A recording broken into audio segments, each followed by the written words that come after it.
नमस्कार दोस्तों, मैं हूं आपका दोस्त संचित। स्वागत करता हूं नॉलेज गेट प्लेटफॉर्म में। फाइनली टीचिंग एग्जाम सीरीज में एक नई वीडियो लेके आए हैं जहां बात करेंगे डेटाबेस मैनेजमेंट सिस्टम की।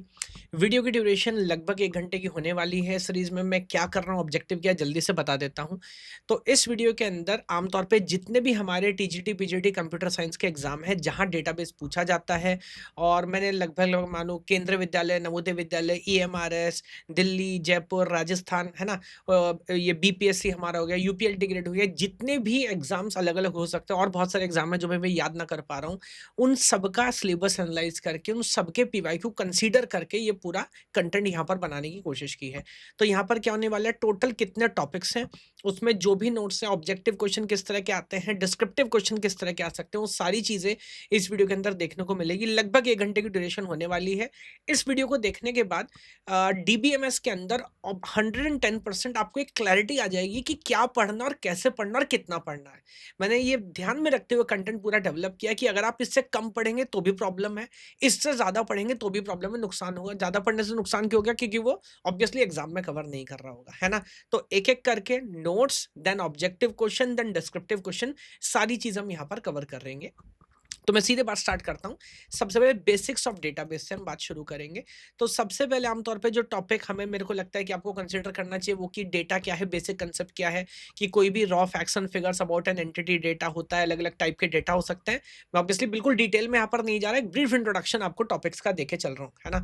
तो डेटा क्या है, डेटम क्या होता है, वो basic understanding, then what is the difference between data and information. तो डेटा किसको कहते हैं, किस तरह की प्रोसेसिंग के बाद वो इन्फॉर्मेशन बन जाता है, क्या एक ही चीज़ एक ही टाइम पे इन्फॉर्मेशन या डेटा हो सकती है, वो सारी अंडरस्टैंडिंग यहाँ पर मैंने डिस्कस करी। उसके बाद नंबर आ जाता है डेटाबेस का। What is the difference between data and database? तो डेटाबेस एक कलेक्शन है सिमिलर टाइप ऑफ डेटा का, बट उसके अंदर क्या-क्या और एडिशनल चीज़ें होनी चाहिए, क्या स्टोरेज और एक्सेस का मैकेनिज़्म प्रॉपर है कि नहीं है ना? जो ओवरऑल अंडरस्टैंडिंग हम लेके चल रहे हैं वो सब क्लियर है कि नहीं है, डेटाबेस आ जाता है। उसके बाद आ जाता है डेटाबेस मैनेजमेंट सिस्टम। सिर्फ डेटाबेस बनाने से नहीं होगा, आपके पास ऐसी अंडरस्टैंडिंग होनी चाहिए कि आप उसको एक्सेस कर पाएँ, आपको अगर कुछ चाहिए मॉडिफिकेशन वो कर पाएँ, अगर कुछ स्टोर करना है वो कर पाएँ। तो जब ये सारे फीचर्स, कॉन्करेंसी, सिक्योरिटी, एक कमर्शियल लेवल पे जब हम हैंडल कर पा रहे होते हैं, तो उस चीज़ को हम डेटाबेस मैनेजमेंट सिस्टम कह रहे होते हैं। आगे बढ़ते हैं, डिस्क्रिप्टिव क्वेश्चन कैसे पूछे जा सकते हैं, तो उसके टोटल एग्जांपल मैंने साथ-साथ बनाते चले कि मान लीजिए डेटा इन्फॉर्मेशन में डिफरेंस मुझे लगता है पूछा जा सकता है ना? एक्सप्लेन करो एक बेटर एग्जांपल के साथ, तो वो हमारा हो गया। उसके बाद जो डेटाबेस सिस्टम आज हम इस्तेमाल कर रहे हैं, क्यों कर रहे हैं? क्या हमेशा से डेटाबेस सिस्टम इस्तेमाल कर रहे थे? नहीं। तो पहले हम फाइल सिस्टम यूज़ करते थे। मान लीजिए एक्सेल के अंदर हमने नॉर्मली डेटा सेव करके रख लिया। एक्सेल के अंदर क्या प्रॉब्लम थी? डेटा रिडंडेंसी, इनकंसिस्टेंसी था। एक ही चीज़ की मल्टीपल कॉपी, डुप्लीकेसी बन जाया करती थी। Difficulty in accessing data. अगर कोई स्पेसिफिक इन्फॉर्मेशन चाहिए, मुझे ऐसे बच्चे का नाम चाहिए जिसके 90% से ज़्यादा है या कम है, तो उसका कोई डायरेक्ट मैकेनिज़्म नहीं था। आपको हैंड पिकिंग करनी पड़ती थी। ये एक बड़ी प्रॉब्लम थी। बड़ी-बड़ी फाइल में डेटा आइसोलेशन की प्रॉब्लम थी, डेटा खो जाया करता था। इंटीग्रिटी प्रॉब्लम, अगर मान लीजिए कोई ऐसी वैल्यू है जो नेगेटिव नहीं हो सकती, वो नेगेटिव हो गई, या प्राइमरी की खाली नहीं हो सकती, वो खाली हो गई। इस तरह की चीज़ें इंश्योर करना। एटॉमिसिटी, अकाउंट ए से ₹50 कट गया, अकाउंट बी में ₹50 नहीं पहुँचे, तो या तो काम पूरा हो या तो बिल्कुल ना हो, इन चीज़ों को इंश्योर करना। उसके बाद कॉन्करेंसी, अभी स्टेट बैंक क्या एक्सेल के अंदर अपना डेटा मैनेज कर सकता है? नहीं सर, एक टाइम के अंदर मिलियंस ऑफ ट्रांज़ैक्शंस हो रहे हैं, उनको कैसे मैनेज किया जाए? तो सारी प्रॉब्लम्स थी, जो प्रॉब्लम काइंड ऑफ सॉल्व की किसने? डेटाबेस ने, और यही सारे एडवांटेज हैं। तो data dependency, multi user support, security, authorization, redundancy हमने रिड्यूस की, प्रॉपर डिज़ाइन हमारे पास है, फ्रंट टू एंड कनेक्टिविटी, ये सारे हमारे हो गए एडवांटेज, है ना? तो ये आपको बाद में ध्यान से ऑब्जर्व करना, आप चाहो तो बीच में वीडियो देख सकते हो, अदरवाइज आप कोर्स में जाके चेक करोगे, जो हमारा कोर्स है टीचिंग एग्जाम का, कोई भी एमआरएस का, केवीएस एनवीएस को, सब में आपको नोट्स मिलेंगे, फ्री मिलेंगे, है ना? आप जाके वहाँ पे चेकआउट कर सकते हो। तो ये हमारा अंडरस्टैंडिंग हो गया एडवांटेज एंड सिमिलरली डिसएडवांटेज। हर चीज़ की कुछ प्रॉब्लम भी है। अगर एक छोटा दुकानदार है, वो एक छोटा-सा अपना सिस्टम चला रहा है, क्या उसको एक प्रोफेशनल डेटाबेस मैनेजमेंट सिस्टम की ज़रूरत है? नहीं सर, वो एक्सेल में क्या कॉपी पेन पे भी चला सकता है, इज़न्ट इट? तो कॉस्ट हाई होगी, टेक्निकल कॉम्प्लेक्सिटी होगी, परफॉर्मेंस ओवरहेड्स आपको मैनेज करने पड़ेंगे। अगर सिस्टम फेलियर हुआ तो बैकअप मैकेनिज़्म आपका क्या है? सिक्योरिटी, ट्रेनिंग रिक्वायरमेंट्स, वो सारी चीज़ें एक प्रॉब्लम है। तो ऐसा नहीं है हर चीज़ का एडवांटेज होता है। और यहाँ मैंने कोशिश की है हर आइडिया के साथ एग्जाम्पल लिखूं ताकि आपको पूरी बात समझ आए। कोई भी आइडिया देखोगे विद एग्जाम्पल हमने यहाँ पर पूरा चीज़ें किया है। फिर अगेन इसके ऊपर क्या डिस्क्रिप्टिव क्वेश्चन हो सकता है, डेटाबेस पूरा बताओ उसके क्या क्या एडवांटेजेस है, एक डिस्क्रिप्टिव क्वेश्चन ताकि आप लिख के प्रैक्टिस कर सकें। उसके बाद आ जाता है एक छोटा सा टॉपिक है व्यूज ऑफ डेटाबेस या लेवल ऑफ एब्स्ट्रैक्शन। डेटाबेस को देखो जब हम समझते हैं हर किसी को एक अलग अंडरस्टैंडिंग नजर आती है। इसको ऐसे समझो, सबसे पहला लेवल हमारा होता है वो होता है फिजिकल लेवल। फिजिकल लेवल वो लेवल है जहाँ पे हम ये एक्चुअली डिटेल में जाके बात कर रहे होते हैं कि डेटा एक्चुअली स्टोर कैसे होगा, लिंक लिस्ट में होगा, टेबल में होगा, जो लो लेवल मैनेजमेंट है, डिस्क है, सर्वर है, वो सारी चीज़ें। तो ये डेटाबेस एडमिनिस्ट्रेटर का काम है कि लो लेवल पे जाके चीज़ों को मैनेज करना। ये सबको नहीं नजर आएगा। उसके ऊपर होगा लॉजिकल लेवल। लॉजिकल लेवल जिसको मिड लेवल या कंसेप्चुअल लेवल भी बोलते हैं।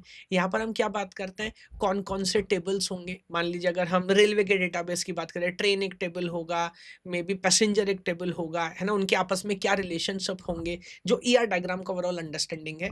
तो क्या डेटा है, उनकी क्या रिलेशनशिप है, ये सारी चीजें हम कहाँ डिस्कस करते हैं, लॉजिकल या कंसेप्चुअल लेवल पे। और सबसे ऊपर होता है हमारा व्यू लेवल जो एक्चुअल यूजर को नजर आता है ना। तो जब आप रेलवे का डेटाबेस यूज करने जाएंगे, आप टाइम टेबल देख सकते हैं, आप रिजर्वेशन कर सकते हैं। वो अलग अलग व्यू हो सकते हैं डिपेंडिंग आपकी क्या रिक्वायरमेंट है, वो आपको दिख रहा होता है। एब्स्ट्रैक्शन का मतलब कंप्यूटर साइंस में बोलते हैं किसी भी आदमी को उतनी ही बात नजर आनी चाहिए, दिखनी चाहिए जितना उसके लिए जरूरी है।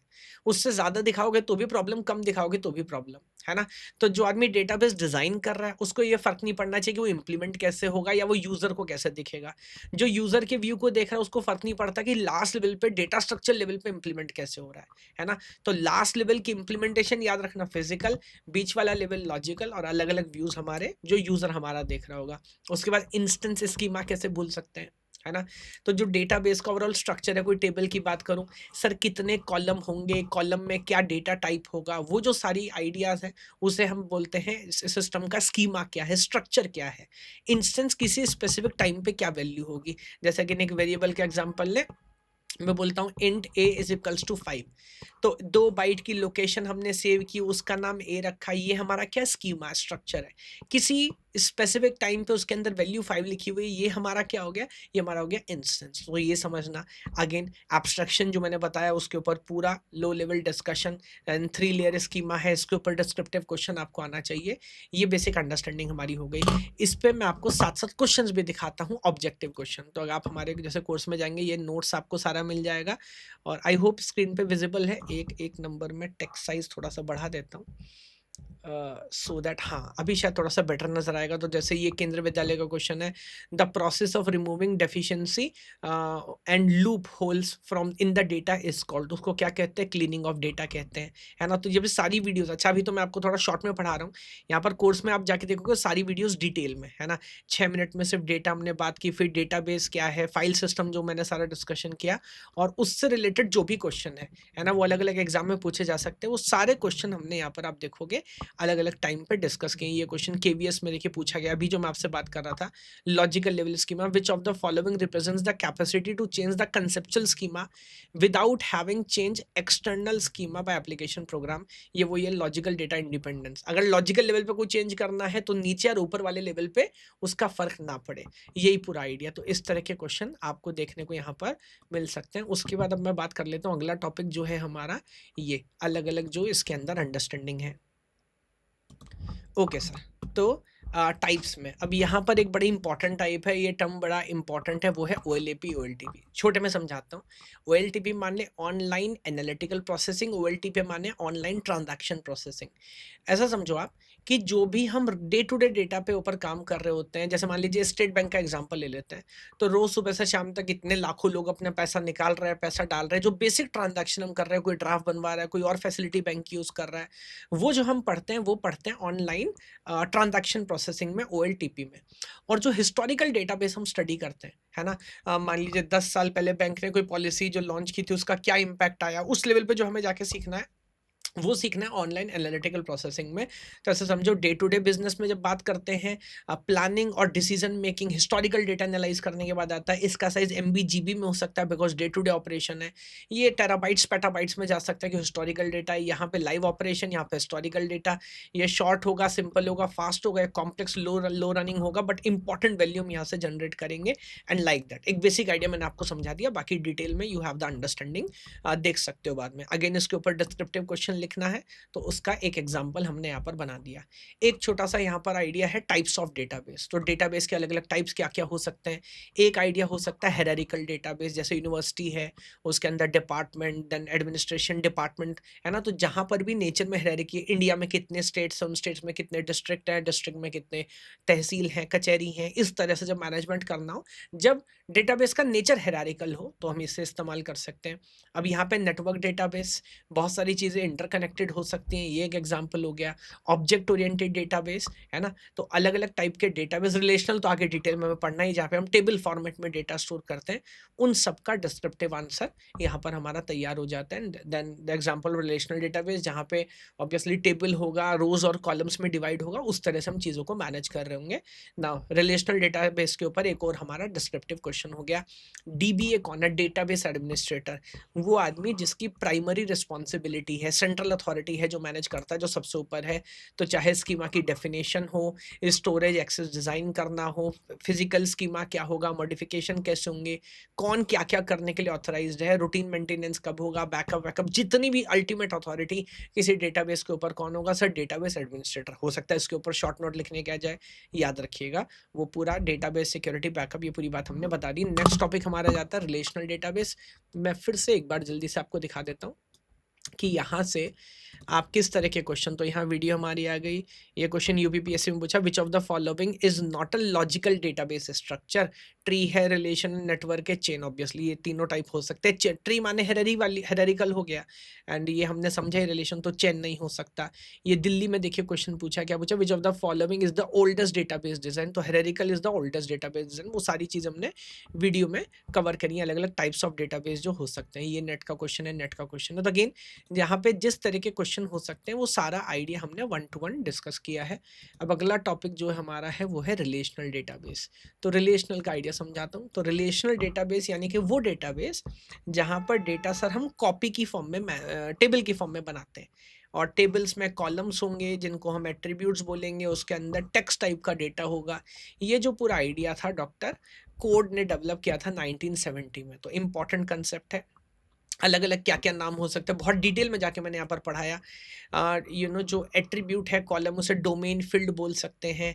एडिटी क्या है? टोटल कितने हमारे पास कॉलम्स हो सकते हैं। डिग्री की मैंने बात की। उसके बाद सिमिलरली जब रो की हम बात करते हैं, तो रो को रो बोल सकते हैं, टपल बोल सकते हैं। कॉर्डिनलिटी मतलब टोटल कितनी रोज हमारे पास है।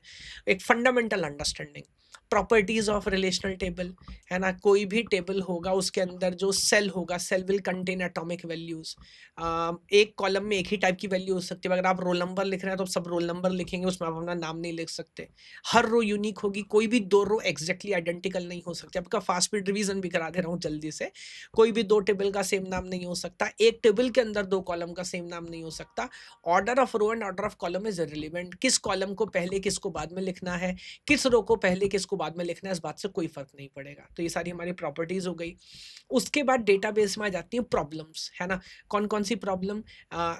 Insertion anomaly, modification anomaly, deletion anomaly. ये मैंने बहुत एग्जांपल से डिस्कस किया है कि मान लीजिए कि हमारे पास ये टेबल है, roll number, name, age, branch code, branch name और ब्रांच के एचओडी नेम हमारे पास है। और यहाँ पे आप देख रहे हैं सीएसईसी ब्रांच है। अब मान लीजिए इंसर्शन एनोमली है। लेट मी से अगर एक नई ब्रांच हमारे पास आ जाती है जिस ब्रांच का नाम है एआई, तो मैं एआई ब्रांच की इंफॉर्मेशन यहाँ पर तब तक ऐड नहीं कर सकता जब तक उसके अंदर स्टूडेंट ना हो, बिकॉज बेसिकली स्टूडेंट यहाँ पर हमारा प्राइमरी की का रोल कर रहा है। तो आपने ना चाहते हुए ब्रांच की इंफॉर्मेशन स्टूडेंट के ऊपर डिपेंडेंट कर दी, एक तरह की डिपेंडेंसी, उसके ऊपर डिस्कशन। मॉडिफिकेशन, मान लीजिए सीएस ब्रांच के एचओडी का नाम ए है, और अगर नाम ए से बी हो गया, technically sir single piece of information change है, बट ये काम मल्टीपल टाइम करना पड़ेगा। डिलीशन एनोमली समझना, अगर मैं यहाँ से इसी ब्रांच का या ये बच्चे का डेटा हटा दूं, मान लीजिए रोल नंबर 4 कॉलेज छोड़ के जा रहा है, तो अनइंटेंशनली इसी ब्रांच का डेटा भी डिलीट हो जाएगा, क्योंकि वो बिना कारण से स्टूडेंट के डेटा के ऊपर डिपेंडेंट है। तो अलग-अलग तरह की प्रॉब्लम हम समझते हैं। हमें समझ आता है प्रॉब्लम को मैनेज करने का तरीका है दैट एवरी इसको डिवाइड कर दीजिए, जिसको बेसिकली नॉर्मलाइज़ेशन कहते हैं। तो टेबल को डिवाइड कर दिया, ब्रांच हमने सर अलग टेबल बना दिया, स्टूडेंट अलग टेबल बना दिया, ब्रांच टेबल का प्राइमरी की होगा ब्रांच कोड, स्टूडेंट का प्राइमरी की होगा रोल नंबर, और ये ब्रांच कोड यहाँ पे एज़ अ फॉरेन की से हम कनेक्ट कर पा रहे हैं। अब यहाँ पर आप कोई इन्फॉर्मेशन नहीं ऐड कर लो, इस स्टूडेंट को डिलीट कर दो, जो पुरानी 3 प्रॉब्लम्स थी वो कोई 3 प्रॉब्लम यहाँ पर नहीं आएँगी। ये पूरा डिटेल में विद एग्ज़ाम्पल समझाया है, और ये क्या रिडंडेंसी है, कितने तरह की एनोमलीज़ हो सकती है, इसके ऊपर डिस्क्रिप्टिव क्वेश्चन प्रैक्टिस का। उसके बाद अगेन एक और क्वेश्चन आप देख सकते हैं इनडायरेक्टली, और ये जो बेसिकली पूरी प्रोसेस है डिवाइड करना, यही नॉर्मलाइज़ेशन कहलाता है। तो पैरेंट प्रॉब्लम मतलब बिल्कुल डिटेल में कहानी की तरह समझाया, प्रॉब्लम क्या है, उस प्रॉब्लम को हम कैसे सॉल्व करते हैं, और ये जो सॉल्यूशन है इसी सॉल्यूशन को नॉर्मलाइज़ेशन कहते हैं। 2 ही इंपॉर्टेंट आइडियाज़ है, रिडंडेंसी रिड्यूस होती है, इनकंसिस्टेंसी रिड्यूस हो जाती है। नॉर्मलाइज़ेशन की भी अपनी प्रॉब्लम हो सकती है, बहुत ज़्यादा करेंगे तो नंबर ऑफ टेबल ज़्यादा होंगे, जिससे डेटाबेस एक लेवल के बाद स्लो होने लगता है। वो सारा आइडिया यहाँ पर नोट्स और क्वेश्चन के अंदर हमने मैनेज किया है। अगर मैं आपको दिखाऊँ किस तरह के क्वेश्चन यहाँ पर हमने 4000 से ज़्यादा ओवरऑल क्वेश्चन टीचिंग कैटेगरी के अंदर रखे हैं। अब ये देखिए डेटाबेस की पूछा है, नवोदय विद्यालय 2017 का क्वेश्चन है, can we can also call a table in a relational database. Table को क्या बोल सकते हैं? तो बोल ही सकते हैं रिलेशन, हम तो टेबल को रिलेशन ही किया। इस लेवल का बेसिक क्वेश्चन यहाँ पर पूछा गया है। ये गेट का क्वेश्चन है, नेट का क्वेश्चन है, देखिए दिल्ली का क्वेश्चन है। ये टोटल जो कोड ने डॉक्टर कोड ने कितने रूल दिए थे? 12 रूल दिए थे। आगे हमने इस पर डिस्कस किया। कॉर्डिनैलिटी डिग्री का क्या मतलब, 2 मिनट पहले ही मैंने आपको डेफिनेशन समझाई, डीएसबी का क्वेश्चन है। तो क्वेश्चन उल्टा किया हमने यहाँ पे ना, मैं हमेशा ही उल्टा करता हूँ। सारे previous year question teaching category में जो पूछे जाते हैं, पहले उनको एनालाइज़ किया, उसके बेस पे नोट्स बनाए हैं, उसके बेस पे रिकॉर्डिंग की है, ताकि कोर्स उस लेवल का, उस क्वालिटी का हो कि कोई भी चीज़ आपकी मिस ना हो रही हो, है ना? अगला आइडिया यहाँ पर आ जाता है हमारा कीज़ का। है ना? कि क्योंकि सिलेबस में इंटीग्रिटी कांस्टेंट क्या है, तो यहाँ मैंने बहुत डिटेल में जाके समझाया कि क्या होती है। गेम स्टार्ट किया सुपर की से, है ना? वो कॉलम या मान लीजिए वो सेट ऑफ एट्रीब्यूट जिसके क्लोजर जब हम निकालें हैं, जिसकी पावर से बाकी सारे एट्रीब्यूट्स हम आइडेंटिफाई कर सकें, उसको हम यहाँ पर सुपर की बोल रहे होते हैं। सुपर की का पूरा डिटेल, पूरा एग्जाम्पल, क्या क्या क्वेश्चन हो सकते हैं, वो सारी चीज़ें। कैंडिडेट की, सुपर की के अंदर रिडंडेंसी हो सकती है, तो मिनिमल सुपर की इज नोन एज कैंडिडेट की। तो वो पूरा आइडिया कैंडिडेट की वाला हमने समझा। एक खास तरह की कैंडिडेट की है जिसको हम प्राइमरी की बना देते हैं, बाकी जितनी भी कीज है वो अल्टरनेट की के नाम से जानी जाती हैं। तो वो पूरी अंडरस्टैंडिंग प्राइमरी की कैंडिडेट की आपसे कोई पूछे तो आपको पता होना चाहिए कि डिफरेंशिएट कैसे करें, हर एक के ऊपर descriptive question with example, descriptive question with example, ताकि बिकॉज लिखना है ना 50 60 40% आपको डिस्क्रिप्टिव लिख के आना है सर, तो वो आपकी अंडरस्टैंडिंग प्रॉपर यहाँ पर चलती है। देखिए कितने सारे क्वेश्चंस यहाँ बैक टू बैक हमने रखे हैं। कुछ एडिशनल कीज हो सकती हैं, not that important, but composite key क्या होता है, सेकेंडरी की क्या होता है, इसकी एक बेसिक अंडरस्टैंडिंग आपको होनी चाहिए। उनके ऊपर भी विद एग्जाम्पल सारे देखिए केसेस यहाँ पर हैं। एसक्यूएल तो बहुत महान है या बहुत बड़ा है, मैं एक बार फिर भी आपको दिखाता हूँ। तो कीज़ का देखिए पूरा डिस्कशन, उसके बाद जो भी क्वेश्चन मिला, अभी ये देखिए आरएसएसबी का राजस्थान का क्वेश्चन है, ये हमारी सुपर की स्कीमा है, विद एग्जांपल सब कुछ हमने समझाया है ना? उसके बाद ये आप कर सकते हैं, ये देखिए फिर से आरएसबी का क्वेश्चन है, ये भी आरएसबी, इस पे तो इतने क्वेश्चन है। नवोदय केंद्र विद्यालय का क्वेश्चन है, क्या पूछ रहा है? An attribute is a set of attribute which are use to identify are tuple uniquely is known as, उसे क्या बोलते हैं? प्राइमरी की, फॉरेन की, अल्टरनेट की, कैंडिडेट की बोलते हैं, पूरा समझा है। ये कैंडिडेट की के ऊपर दोबारा से क्वेश्चन है, ये गेट के बहुत सारे क्वेश्चंस हैं। तो मेरे पास एडवांटेज क्या, सैंपल सेट बहुत बड़ा है अलग अलग कैटेगरी के अंदर, और हर एक का मेरे को पता है बच्चा ऑन एन एवरेज कितना टाइम ले रहा है, कितने बच्चे अटेम्प्ट कर चुके हैं। नेक्स्ट लेवल पूरा डिस्कशन यहाँ देख सकते हैं प्राइमरी की, इतने सारे क्वेश्चन कि आप करते करते, मैं बोलता हूँ करते करते जब बोर होने लगो कि सर हो गया को, ये पीवाई की, उसके बाद ये प्रैक्टिस क्वेश्चन आप देख सकते हैं कितने सारे प्रैक्टिस क्वेश्चन है। तो करते करते जब थक जाओगे, मैं बोर होने लगा हूँ, मैं कर पा रहा हूँ, देन इट इज क्लियर कि हाँ हो रहा है। अब आ जाता है हमारा मेरे ख्याल से पूरे डेटाबेस का 80% जो आप लोग का सिलेबस है सर, वो है एसक्यूएल। उसमें बहुत शानदार और बहुत डिटेल में काम किया है, लेके चलता हूँ आपको एसक्यूएल से। तो बात स्टार्ट की, समझाया एसक्यूएल क्या है। एसक्यूएल कहलाता है स्ट्रक्चर्ड क्वेरी लैंग्वेज। क्यों मार्केट में 50 से ज़्यादा लैंग्वेज होने के बाद भी एसक्यूएल स्टैंडर्ड बन जाया करता है, उसके ऊपर बात की। कैसे ये डोमेन स्पेसिफिक लैंग्वेज है, क्यों ये जनरल पर्पस प्रोग्रामिंग लैंग्वेज नहीं है, क्यों ये नेचुरल लैंग्वेज और सी, जावा, पाइथन, सी प्लस प्लस उन दोनों के बीच का रास्ता क्यों है एसक्यूएल, वो पूरी बात बहुत डिटेल में बहुत अच्छे से यहाँ पर समझाई। एसक्यूएल का ओरिजिन क्या है, 1970 में प्रोजेक्ट आर का, आईबीएम का एक प्रोजेक्ट था, उसका पार्ट था। पहले सीक्वल कहते थे, फिर एसक्यूएल होने लगा। उसके बाद जब एएनएसआई ने इसको स्टैंडर्डाइज किया, अलग अलग वेरिएशन आने लगे। हर 2-3 साल में वेरिएशन आता है, पुरानी सारी गलतियों को वापस लेते हैं, नए अपडेट करते हैं। That is the reason SQL 50 साल हो गए मार्केट में जिंदा है। क्यों? क्योंकि कंटिन्यूस अपने आप को इम्प्रूव कर रहा है, कंटिन्यूस अपने आप को चेंज कर रहा है। और सबसे रीसेंट वर्जन आप देख सकते हैं 2023 में आया, सबसे डिटेल नोट्स यहाँ पर पूरे बनाए एसक्यूएल के पार्ट्स। तो data definition language, manipulation language, उन सब का क्या क्या पार्ट है, वो क्या क्या कर रहे होते हैं, सारा डिस्कशन किया। फिर बात की बेसिक जो सिंटेक्स क्वेरी हो सकती है। तो सेलेक्ट फ्रॉम वेयर, ये सेलेक्ट करना है कौन से कॉलम चाहिए, कौन से टेबल से चाहिए, कहाँ से चाहिए, ये पूरा डिस्कशन। ये आपकी एक ब्लूप्रिंट भी है। आप सेल्फ स्टडी कर रहे हो, करो, कोई दिक्कत नहीं। बट अगर इससे कम कर रहे हो तो दिक्कत है, इससे ज़्यादा कर रहे हो तो भी मत करना, कोई ज़रूरत नहीं है ना। तो ये समझाया कि किसी डेटाबेस के अंदर या एसक्यूएल कमांड के अंदर इनपुट भी टेबल होगा, आउटपुट भी टेबल होगा, कैसे क्या क्या इस्तेमाल किया जा सकता है, उसके बाद आप देख सकते हैं डिटेल में क्वेश्चन। और साथ साथ हर टॉपिक सब टॉपिक जो हमने यहाँ पर डिवाइड करके रखा है। तो डेटाबेस तो देखिए कितना बड़ा है। यहाँ सिलेबस की अगर बात करूँ तो सबसे पहले इंट्रोडक्शन आगे देख रहे हैं, इंट्रोडक्शन पार्ट ऑफ एसक्यूएल। और यहाँ पे जिस तरह के भी क्वेश्चन, ये दिल्ली का क्वेश्चन जैसे है, which of the following languages preferred to database language, तो obviously SQL, VJ plus plus, HTML and Python, obviously SQL, है ना। तो इस तरह का डायरेक्ट क्वेश्चन हमें यहाँ से मिल सकता है। अब आ जाते हैं वेयर क्लॉज, सेलेक्ट क्लॉज के ऊपर। तो सेलेक्ट क्लॉज के ऊपर यहाँ एकदम हमने डिटेल में बात की। सेलेक्ट क्लॉज कैसे काम करता है, उसकी क्या कैपेसिटी है, किस ऑर्डर में आप डिमांड करेंगे। और यहाँ पे मैं साथ में क्या कराता हूँ ना, बच्चों को क्वेरी लिखवाता हूँ सर साथ में अपने, है ना। तो बैंकिंग डेटाबेस में आप देख रहे हैं अलग अलग टेबल हमारे पास है, इसके ऊपर क्वेरी लिखो सारी डिटेल्स फाइंड करने की। यहाँ पे क्वेरी लिखनी है, लोन नंबर निकालो विद लोन अमाउंट के साथ यहाँ पर। और यहाँ पे सारी वही क्वेरी अभी डिस्कस करूँ, लेवल बाय लेवल अप करेंगे। तो यहाँ पर से वही क्वेरी हमने डिस्कस की जहाँ पे सेलेक्ट यूज हुआ, वेयर यूज नहीं हुआ, विदाउट डुप्लीकेशन, ताकि डिस्टिंक्ट यूज करना आ जाए। अमाउंट चाहिए, साथ में 6% इंटरेस्ट भी ऐड करना है, ताकि आपको सेलेक्ट क्लॉज में किस तरह से ऑपरेटर यूज किए जा सकते हैं उसकी अंडरस्टैंडिंग डेवलप हो जाए। देन साथ में वेयर कैसे यूज करेंगे, तो कौन कौन से conditional operator, between operator, logical operator where clause में लिखे जा सकते हैं। फिर बैक टू बैक उनके साथ क्वेरी। अब यहाँ पे कंडीशन मैंने लगानी शुरू कर दी, situated in Delhi, asset less than हो, उनका डिटेल निकाल के दो, उन अकाउंट का डिटेल निकाल के दो जिनका बैलेंस जो है वो 1000 से ज़्यादा है बट 10,000 के बराबर या उसके कम है। अगेन देन विद एग्जाम्पल, कोई और स्टूडेंट डेटाबेस ले लिया, ये प्रैक्टिस कराई बैंकिंग डेटाबेस पे, एक दूसरा एग्जाम्पल लिया, फिर उसके ऊपर हमने अलग अलग क्वेरी लिख के देखी, बिकॉज यहाँ क्वेरी लिखने को देगा सर, है ना। एक और एग्जाम्पल रिजर्वेशन सिस्टम, उसके ऊपर क्वेरी लिख के देखी। डिस्टिंक्ट के ऊपर फिर डिस्टिंक्ट डिस्कशन, अलग सेपरेट डिस्कशन, बिकॉज इंपॉर्टेंट है। डुप्लीकेशन बाय डिफ़ॉल्ट एसक्यूएल नहीं हटाता, बट आप अगर चाहें तो हटा सकते हैं। बाय डिफ़ॉल्ट नहीं हटाने का आर्ग्यूमेंट ये है कि डुप्लीकेशन हटाना थोड़ा-सा टाइम टेकिंग प्रोसेस है। तो एक आर्ग्यूमेंट है कि आपको ज़रूरत है तो हटाएँगे वरना नहीं हटाएँगे, है ना? तो इसके ऊपर detailed discussion with examples. Again यहाँ क्वेश्चन दिखाता हूँ, सेलेक्ट फ्रॉम और वेयर के ऊपर बहुत सारे क्वेश्चन हैं, तो चलते हैं। ये देखिए सेलेक्ट, वेयर और डिस्टिंक्ट, तो यहाँ वीडियो हमारी आ गई। एसक्यूएल में सेलेक्ट ऑपरेशन क्यों यूज़ होता है, गेट के, नेट के, वो सारे क्वेश्चन जो कि रेंज में। अब देखिए एक एग्जांपल देता हूँ, ये क्वेश्चन गेट का है, बट ये question on an average 36 second में सॉल्व हो रहा है।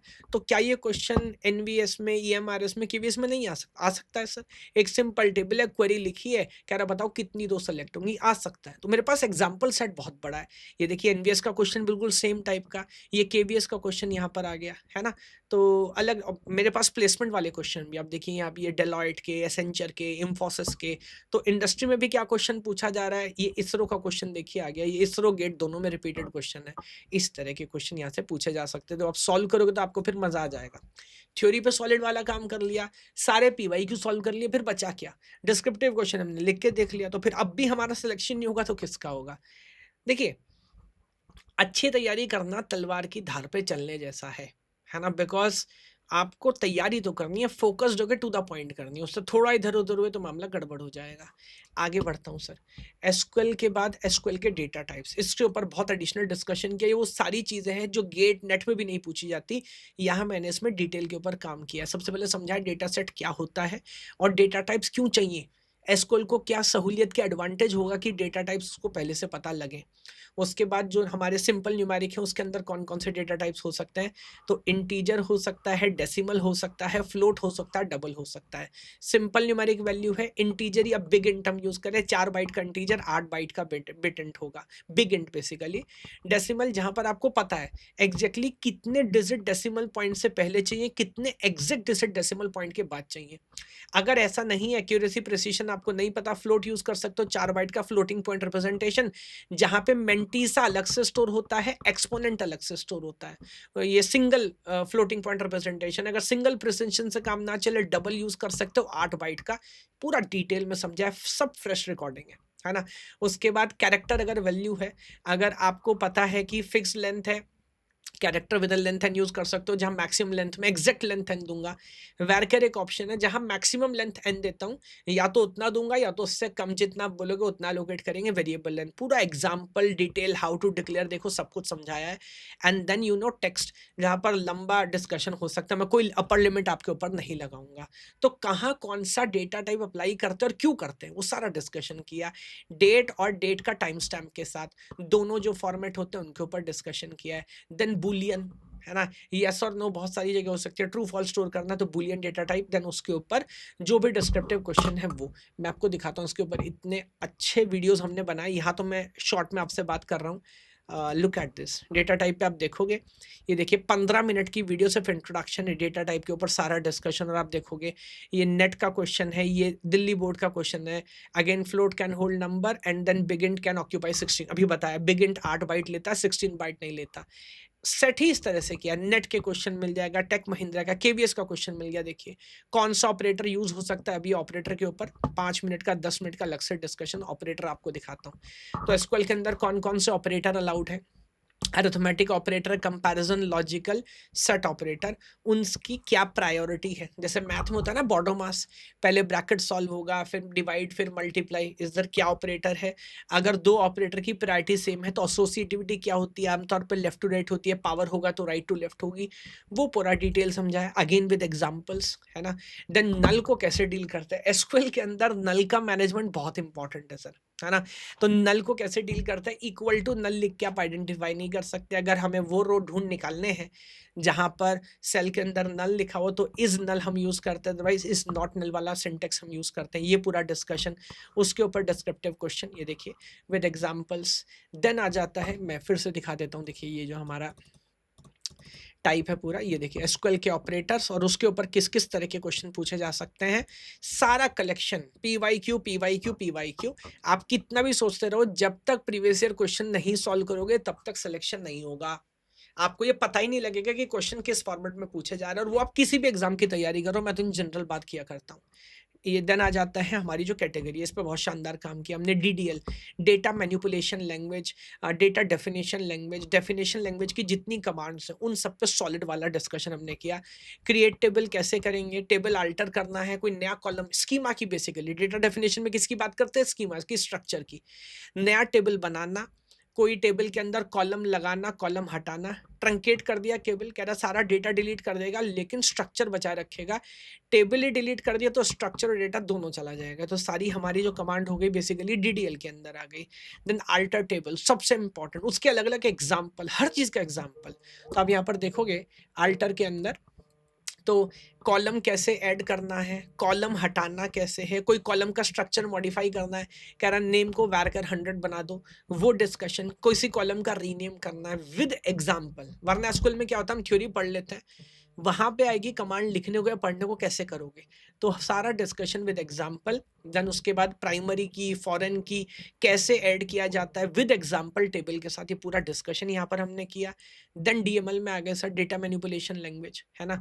तो सिंगल रो इंसर्ट करनी है कैसे करेंगे, मल्टीपल रो इंसर्ट करनी है कैसे करेंगे, एक रो के अंदर कोई पार्शियल डेटा इंसर्ट करना है कैसे करेंगे विद एग्जांपल, उसको हमने समझा। और यहाँ पर हमने रिकॉर्ड्स की बात की, अब मॉडिफिकेशन की बात की। यहाँ तो सिंपल एडिशन था, यहाँ डेटा को मैनिपुलेट कैसे कर रहे हैं, तो वहाँ पे मार्क 98 करो जहाँ आईडी ये है, या राहुल शर्मा जो था उसका नाम सेट कर दो और मार्क्स इतने कर दो जहाँ आईडी इतनी है। मार्क्स का इंक्रीमेंट करना, कोई स्पेसिफिक बल्क कंडीशन लगाना, उन सबको पास डिक्लेयर कर दो जिनके मार्क्स 40 से ज़्यादा हैं। वो सारे अपडेट कमांड अलग अलग तरीके से। देन उसके बाद आप देखोगे यहाँ पर हमने डिलीशन, मैनिपुलेशन में डिलीट भी कर सकते हैं, डेटा को डिलीट कैसे करते हैं, अलग अलग specific condition with example. Then ये सारा कंपैरिजन जो डिलीट, ट्रंकेट और ड्रॉप, 3 पैरेंट कमांड है, उसके ऊपर डिटेल में डिस्कशन किया। And then you see number of questions over them. Then आ जाता है डीसीएल। मैंने इस पे ज्यादा काम किया है, दो मेरे को रिलेटिवली इसमें previous year question TGT PGT computer science के हिसाब से बहुत ज्यादा नहीं मिले, इसका मतलब उतना इंपॉर्टेंट टॉपिक नहीं है। पीवाईक्यू करके मेरे को ये भी समझ आ जाता है ना कितने क्वेश्चन यहाँ से पूछे जा रहा है, तो this is not that important, but हमने काम अच्छे से किया। प्रिविलेज देना, एक्सेस देना, अगर सेलेक्ट आपको प्रिविलेज मैंने दिया तो आप सिर्फ व्यू कर पाओगे, अपडेट दिया तो चेंज भी कर पाओगे, इंसर्ट करने का दिया तो कोई नया रो ऐड कर पाओगे, डिलीट को रिमूव भी कर पाओगे। कैसे ग्रांट करते हैं, कैसे रिवोक करते हैं, विद एग्जाम्पल समझा है कंट्रोल लैंग्वेज के अंदर। फिर आ जाता है ट्रांजैक्शन कंट्रोल लैंग्वेज, तो यहाँ पर अगेन कमिट का क्या मतलब है, सेव का क्या मतलब है, रोल बैक का क्या मतलब है, विद एग्जाम्पल सारी चीजें समझाई है ना। अगेन बीच बीच में डिस्क्रिप्टिव आते रहेंगे। देन लास्ट में यहाँ पे हमारा था डिस्क्राइब कमांड, तो डेटाबेस के अंदर जो टेबल है ना, दो इसमें वर्जन है, टेबल के सारे जितने फील्ड्स हैं उनका क्या क्या डेटा टाइप है, उसमें से कोई की है कि नहीं है, वो सारा इस्तेमाल कर पाना। शो टेबल, डेटाबेस में कितने टेबल हैं हर एक लेवल के ऊपर, आपके कितने टेबल हो सकते हैं, कितने का एक्सेस आपके पास है, और अगर आप डीबी हैं तो फिर पूरा डेटाबेस के टेबल ही आपको दिखेंगे, वो सारी चीज़ें। अगेन देन उसके बाद आप देख सकते हैं डिस्क्रिप्टिव। मैं फिर से आपको दिखाता हूँ यहाँ पर किस तरह के क्वेश्चन पूछे जा सकते हैं। अगेन आपको एक आइडिया होना चाहिए। ये इधर आ जाते हैं, देखिए तो यहाँ पर ये पूरी 10 मिनट की वीडियो आ गई सेपरेट। देन देखिए ड्रॉप टेबल के ऊपर कमांड क्वेश्चन है, नवोदय विद्यालय 2017 में यहाँ पर पूछा है। देन नेट का क्वेश्चन है केवीएस 2023 के अंदर पूछा, कह रहा विच of the following is a DDL command. Sir drop table DDL command है। 2023 केंद्र विद्यालय का क्वेश्चन है, DDL command. Navodaya Vidyalaya 2023 alter table. Net का क्वेश्चन भी मिल जाएगा बीच में, केवीएस, तो आप देख सकते हैं ईएमआरएसओ, केवीएसओ, एनवीएसओ, जो जो रिलेटेड टॉपिक है सब आपको यहाँ पर दिख रहे हैं। तो केवीएस एनवीएस की भरमार, और 23 से आप देख रहे हो इंडिविजुअली कितने क्वेश्चन यहाँ से पूछे गए। देन डीएमएल के ऊपर 8 मिनट का सेपरेट वीडियो, फिर जितने भी क्वेश्चन हो सकते हैं सब सीक्वेंस में प्रॉपर सिस्टम अरेंज करके सर ये कोर्स आपके लिए शानदार बनाया। देन ये डीसीएल और टीसीएल की जो मैंने बात की वो पूरा डिस्कशन, डिस्क्राइब आप देख सकते हैं पूरी कमांड, ये सारा डिस्कशन यहाँ पर इस टॉपिक के अंदर आपको मिलेगा, है ना। तो ऑब्जेक्टिव क्वेश्चन हमारे एमसीक्यू हो गए, और डिस्क्रिप्टिव में आपको नोट्स में साथ साथ दिखा रहा हूँ। अब आ जाते हैं अगला हमारा order by clause, order by और रीनेम। तो ऑर्डर बाय क्लॉज हमें क्या करना अलाउ करता है, रीनेम हमें क्या करना अलाउ करता है, बेसिकली कि आप अगर चाहो जो रिजल्टेंट टेबल उसको रीनेम कर सकते हो, है ना। तो रीनेम के एज करके हम कीवर्ड यूज करते हैं, उसके ऊपर with example discussion. Rename powerful command है। बहुत जगह जब भी हमें सेल्फ कंपैरिजन करना हो, जैसे मैं आपसे बोलूं मेरे को इस अकाउंट का मैक्सिमम बैलेंस बताओ, तो या तो आप एग्रीगेट फंक्शन यूज करोगे, वरना आप सेल्फ कंपैरिजन कर सकते हो, वहां रीनेम यूज हो सकता है, वरना हम सच में रीनेम यूज करना चाहें तो कर सकते हैं। ऑर्डर बाय क्लॉज का असेंडिंग ऑर्डर में अरेंज करना है, डिसेंडिंग ऑर्डर में अरेंज करना है। अगेन विद एग्जांपल, ये कह रहा ब्रांच नेम बताओ situated in Delhi, alphabetical order में, उन सब की प्रैक्टिस कराई। यहाँ पे क्या बोल रहा है, अगेन टोटल अकाउंट और ये सब बताना है 8% इंटरेस्ट के साथ, ये प्रैक्टिस हो गई हमारी। ब्रांच नेम, ब्रांच सिटी बताओ सारे अकाउंट नंबर के साथ। तो हर जब ये देखिए मैक्सिमम लोन नंबर, ये वही कंपैरिजन वाली बात है विदाउट यूजिंग एग्रीगेट फंक्शन, तो यहाँ रीनेम ऑपरेटर यूज कर सकते हैं। एग्जाम्पल आ गया डिफरेंट टेबल के साथ, एम्प्लॉय टेबल के साथ, डिस्क्रिप्टिव क्वेश्चन आ गया।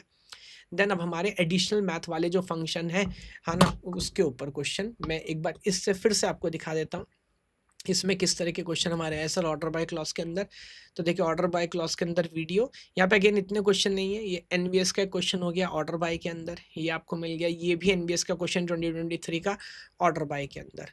अगला जो हमारा टॉपिक है मैथ फंक्शन वाला, ये भी ठीक ठाक इंपॉर्टेंट है। दो अगेन हमने यहाँ पे डिटेल में काम किया, इतने ज़्यादा क्वेश्चन मुझे खास मिले नहीं।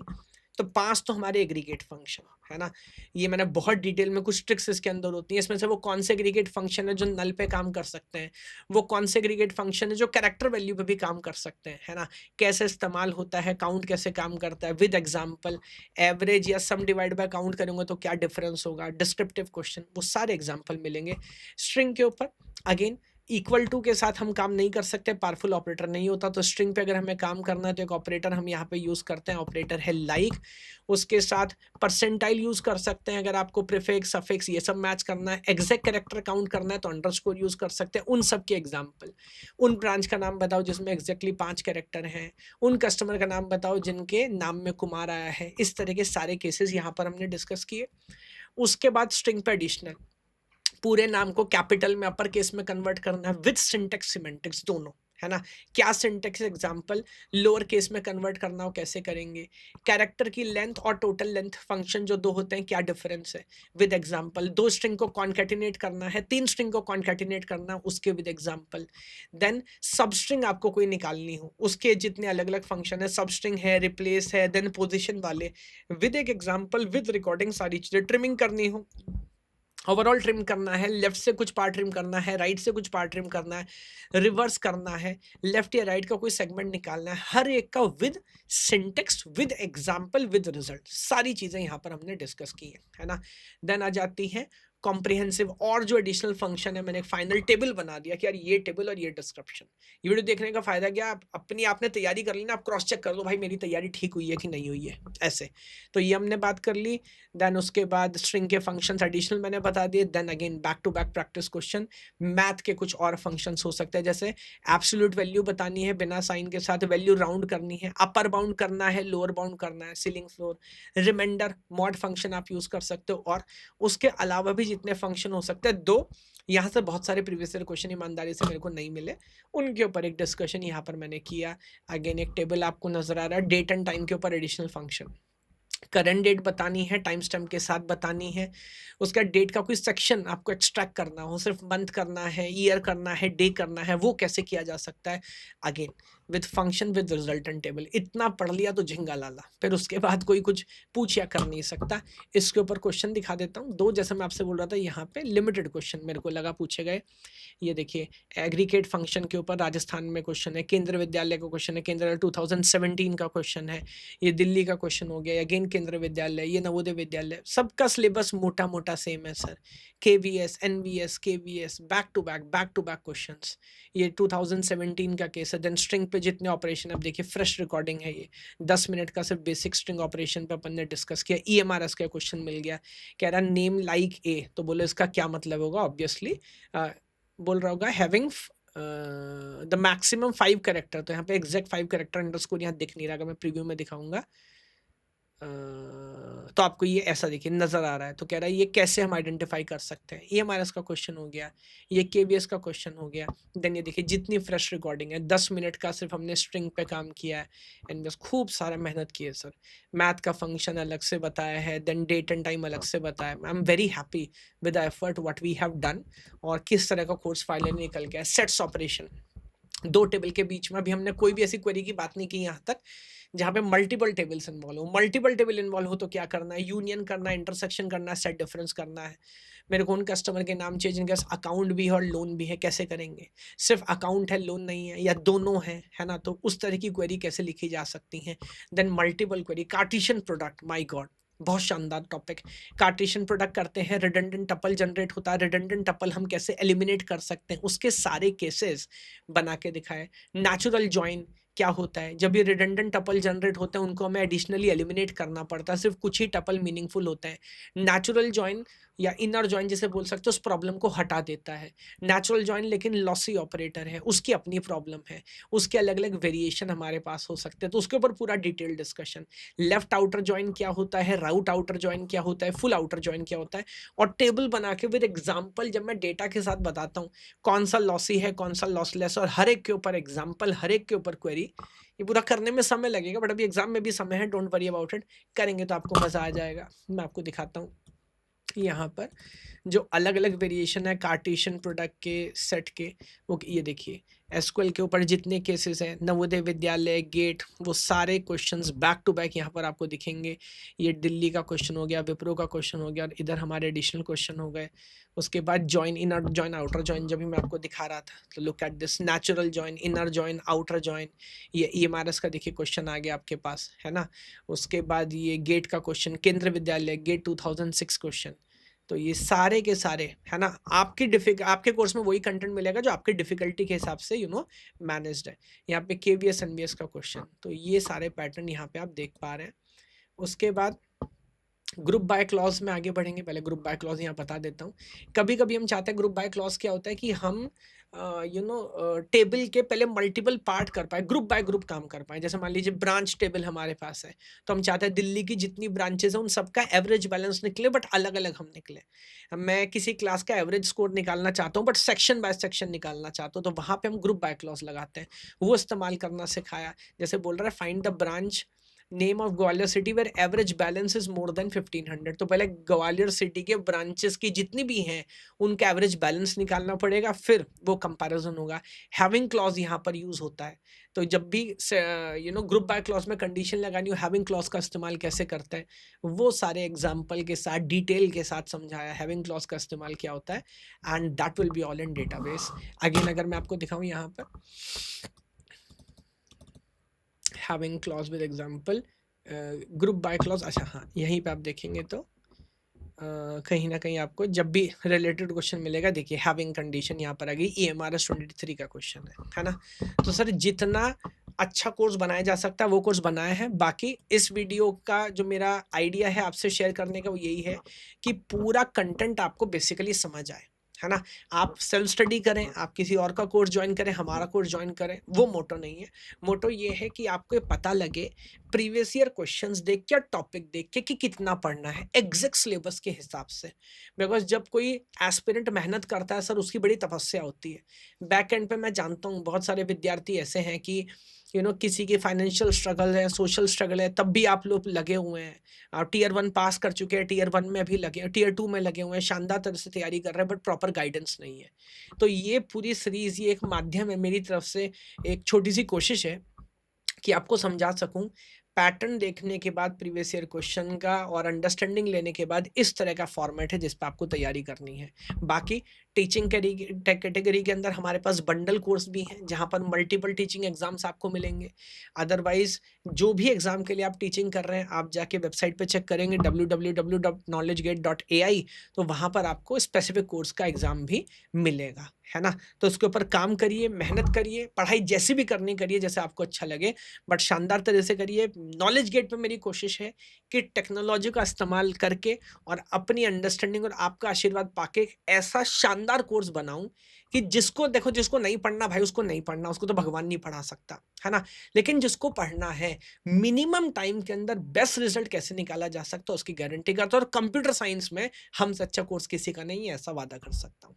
चलिए, इसी के साथ इस वीडियो में विदा लेता हूँ। मैं सारा सिलेबस पूरा करूंगा, तो आने वाले टाइम में चाहे हमारे सोसाइटी लॉ एंड एथिक्स है, पाइथन है, या इमर्जिंग ट्रेंड्स है ना, वो सबके वन शॉट भी लेके आऊँगा और एग्जाम से कम से कम 1 महीने पहले तक पूरा कंप्लीट कर दूंगा, सो दैट अगर आप पूरा सिलेबस देखें तो आपको डिटेल अंडरस्टैंडिंग हो जाए किस तरह से चीज़ों को आगे लेके चलना है।